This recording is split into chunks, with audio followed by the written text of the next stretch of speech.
तेरा इंतजार करेंगे हम, चाहे जमाने लग जाए, या तो तू आ जाए या हम ही ठिकाने लग जाए।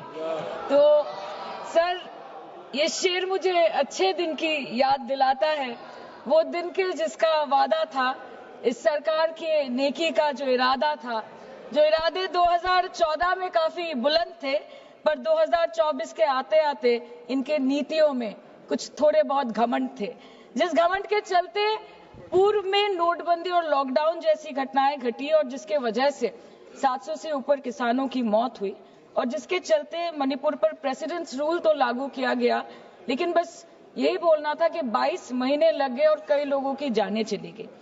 सर, मैंने आगे भी ये चर्चा की थी कि if president's rule was the only solution, why was it not imposed months ago when people were dying?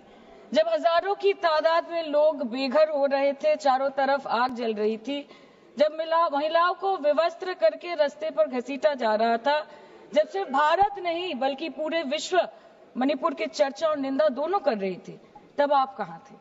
Sir, this delay in imposing president's rule proves that the BJP leadership neither had the will nor the competence to handle the Manipur crisis, and the administration watched quietly as ethnic tension spiraled out of control. Sir, मैं ज्यादा detail में नहीं जाऊंगी क्योंकि हमने चर्चा पहले भी की है और आज लगभग 2:15 को हम मणिपुर पे आलोचना कर रहे हैं। इतना इंपॉर्टेंस अगर पहले दिया होता तो शायद इसकी नौबत ही नहीं आती। So this is what I think. पर सर, ये शर्मिंदगी की बात है कि आज भारत के एक राज्य में प्रेसिडेंट्स रूल है। ये भी शर्मिंदगी की बात है कि 140 करोड़ की आबादी में 80 करोड़ को मुफ्त में राशन दिया जाता है। आज सर, लाखों नौजवान हैं जो बेकार बैठे हैं। 1 से 2% ऐसे लोग हैं जो सिर्फ टैक्स पेएबल के क्राइटेरिया में आते हैं और बीजेपी है जो सब चंगासी का कुर्ता पजामा पहन के घूमते रहते हैं।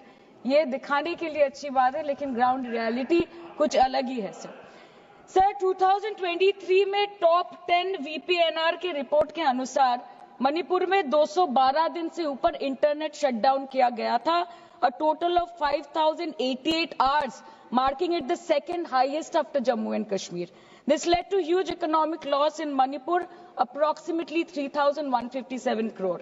The economic blockade in Manipur, affecting the two main national highway, lasted for 66 days, with rough estimates of loss of around 250 crore per day, which is a whopping rupees 17,000 crores in over 2 months.